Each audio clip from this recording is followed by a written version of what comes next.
ខើចណាស់ដែរទៅហើយក៏សូមខំតែជាស្រាយពីលោកគ្រូផងដែរចំពោះទង្វើរបស់យើងខ្ញុំទាំងអស់គ្នាជាសិស្សមន្ត្រីក្រុមទី1នៅថ្ងៃនេះតាំងពីជួបលោកគ្រូសេសសិនដំបូងរហូតដល់សេសសិនចុងក្រោយនេះមានការលើកលោកខ្វះខាតដោយកាយក្តីវិចារក្តីចិត្តក្តីចេតនាក្តីដោយអចេតនាក្តីសូមលោកគ្រូមេត្តាខន្តីជាស្រ័យនិងលែងទោសរបស់យើងខ្ញុំទាំងអស់គ្នាហើយយើងខ្ញុំទាំងអស់គ្នានឹងចងចាំនៅទង្វើអាកប្បកិរិយាឬពាក្យសម្ដីរបស់លោកគ្រូដែលបាន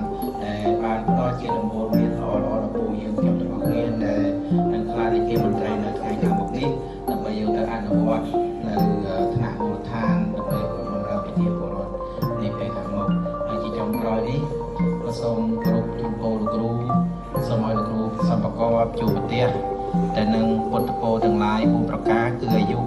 សូមឲ្យមានអាយុវែងជា100ព្រះវស្សាវណ្ណៈសម្បូរកាយាសាល្អពុខអង្គសុខៈសូមបានសុខកាយសប្បាយចិត្តឥតទុក្ខសោករោគវិបត្តិនិងពលៈសូមមានកម្លាំង